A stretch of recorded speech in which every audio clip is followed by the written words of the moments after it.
छात्रों, नवनिर्माण इस कविता के पहले भाग में हमने 3 चतुष्पदियों का अध्ययन किया है। नवनिर्माण इस कविता के दूसरे भाग में हम शेष चतुष्पदियों का अध्ययन करेंगे। साथियों, कवि त्रिलोचन जी की चौथी चतुष्पदी हम देखेंगे। ये बहुत ही अच्छा लिखा है उन्होंने यहाँ।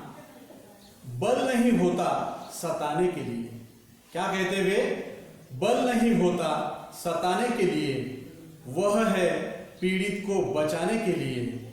बल मिला है तो बल बनो सबके, उठ पड़ो न्याय दिलाने के लिए। बहुत ही बढ़िया पंक्तियां है ये कि बल नहीं होता सताने के लिए, बल है पीड़ित को बचाने के लिए। बल मिला है तो बल बनो सबके, उठ पड़ो न्याय दिलाने के लिए। साथियों, आजकल तो ये देखा जाता है कि जिसके हाथ में लाठी होती है उसी की भैंस होती है, या फिर बड़ी मछली छोटी मछली को खा जाती है। ये प्रकृति का नियम है। लेकिन कवि ने यहां पर कहा है कि हे इंसान, तुझे ईश्वर ने जो बल दिया है वह पीड़ित को बचाने के लिए दिया है। तुझे जो ताकत दी है वो दुर्बलों को, कमजोरों को बचाने के लिए दी है। तुझे बल मिला है तो तू सबका बल बन, किसी को न सता, और जो पीड़ित है, जिसके ऊपर अन्याय हुआ है, उसको तू न्याय दिलाने का प्रयास कर। कवि ने इसमें कहा है कि इंसान ने निरर्थक कार्यों के लिए अपने बल का प्रयोग नहीं करना चाहिए। इंसान ने अपने बल का प्रयोग बिल्कुल सार्थक कार्यों के लिए करना चाहिए, नहीं तो वह उसके बल का उपयोग यदि किसी पीड़ित, असहाय, लाचार, बेबस, मजबूर व्यक्ति को सताने के लिए करेगा तो यह अच्छा नहीं होगा। उसने उस ताकत का, अपने बल का, अपने बुद्धि का उपयोग असहाय, बेबस, मजबूर लोगों के लिए करना चाहिए। इसमें ही उसके बल की, उस इंसान की सार्थकता है। अगली चतुष्पदी है कि जिसको मंजिल का पता रहता है। क्या कहते हैं त्रिलोचन? कि जिसको मंजिल का पता रहता है, पथ के संकट को वही सहता है। एक दिन सिद्धि के शिखर पर बैठ अपना इतिहास वही कहता है। जिसको मंजिल का पता रहता है, पथ के संकट को वही सहता है। एक दिन सिद्धि के शिखर पर बैठ अपना इतिहास वही कहता है। सिद्धि का मतलब होता है सफलता। सिद्धि यानी सफलता।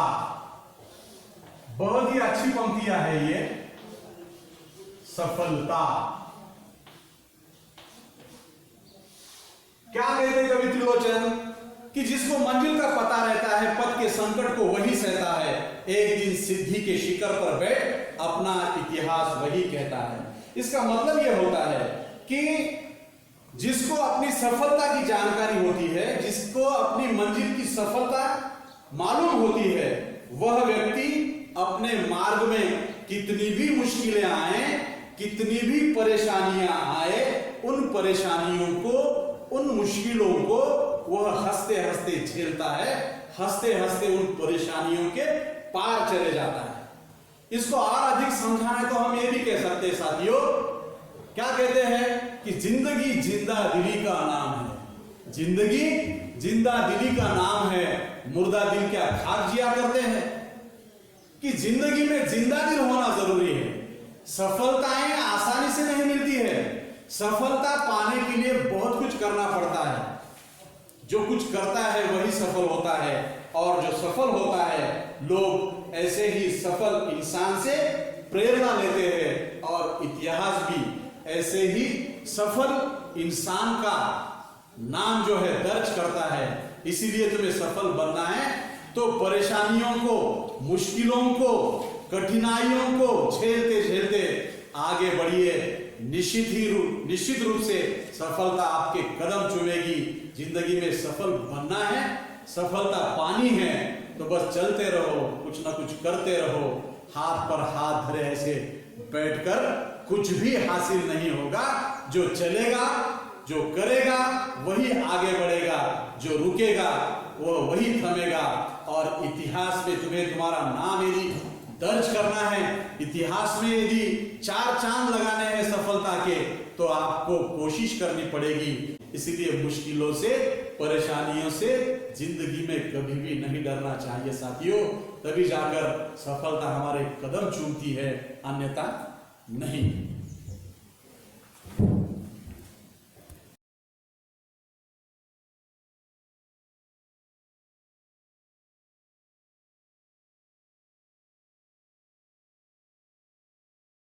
नमस्ते छात्रों, पिछली 4 वीडियो में हमने कवि त्रिलोचन की कविता नवनिर्माण, इसको हमने आरंभ किया था।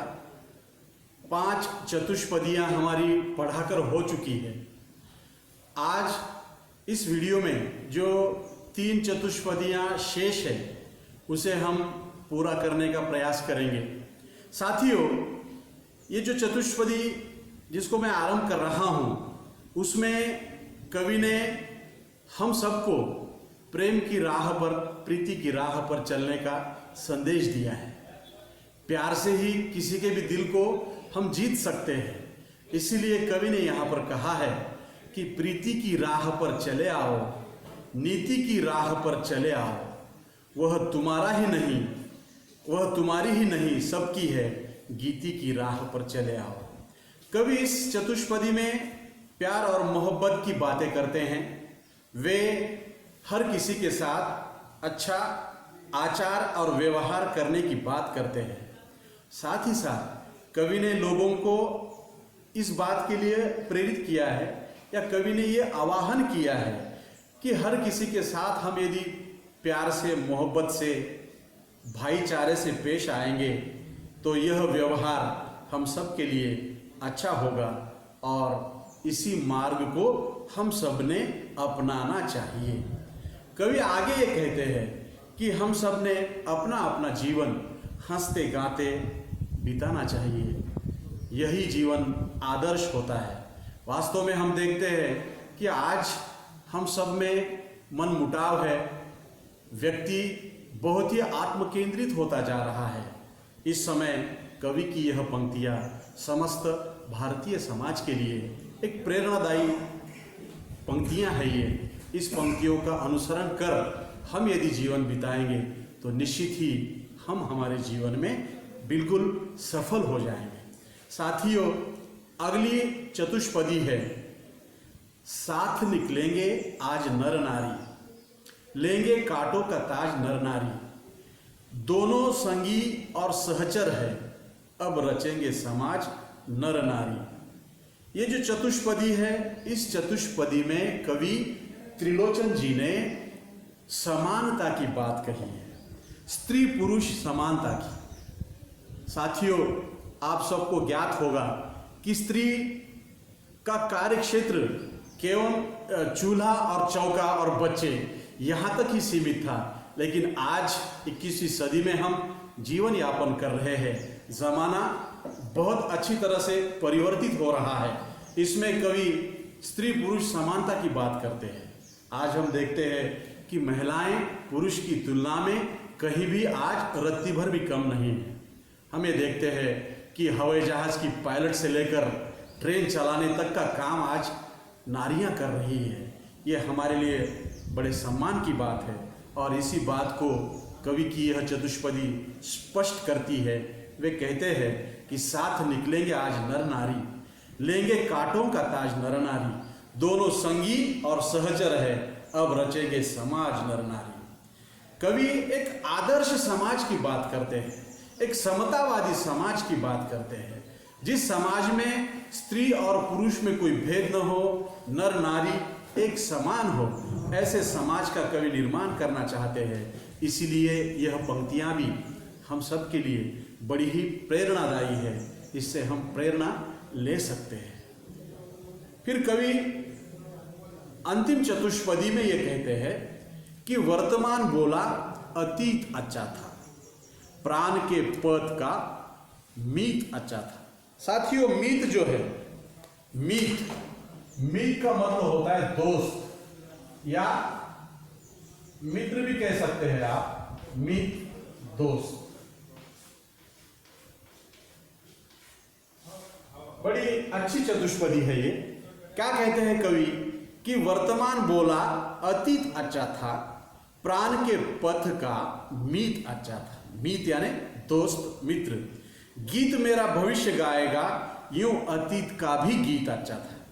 क्या स्पष्ट होता है इससे कि कवि वर्तमान और अतीत की बात करते हुए कहते हैं कि वर्तमान के अनुसार बीता हुआ समय अच्छा लगता था। साथियों, हमें अक्सर क्या होता है कि जो समय हमने पहले बिताया है वह समय हमें अक्सर अच्छा लगता है। बीते हुए समय में जो हमारे संगी थे, जो साथी थे, जो दोस्त थे, उन दोस्तों की याद हमें वर्तमान में आती है। तो कवि ने आगे जाकर क्या कहा है कि जैसे मतलब हमें अतीत अच्छा लगता है, तो वैसे कभी ना कभी वर्तमान भी अतीत बनने वाला है। आज वर्तमान समय में हम जिस तरह से जीवन यापन करते हैं, वर्तमान समय हम कैसे बिताते हैं, इसके ऊपर बहुत सारी बातें निर्भर होती है। क्योंकि आज का वर्तमान भी कभी ना कभी अतीत बनने वाला है।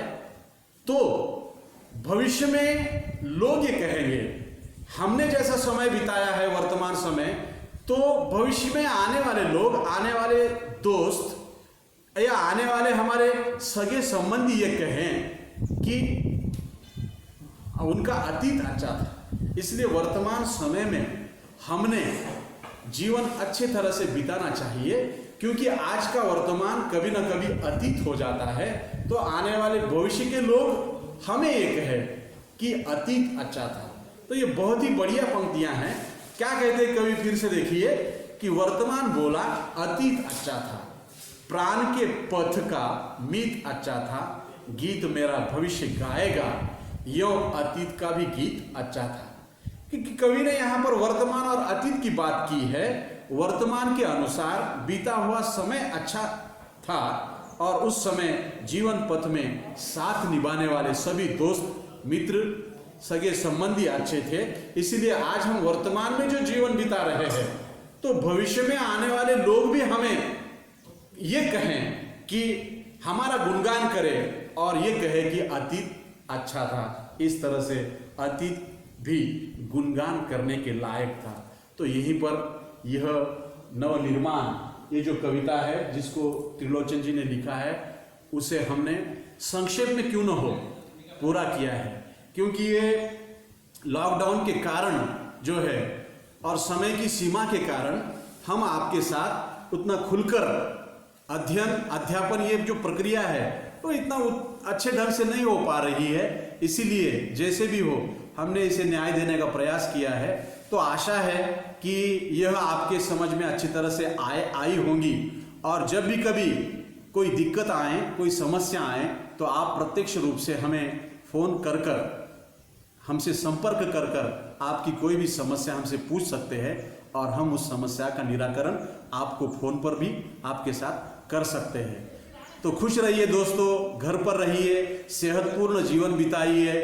आज यहीं पर रुकते हैं, फिर अगले वीडियो में मिलेंगे। नमस्ते।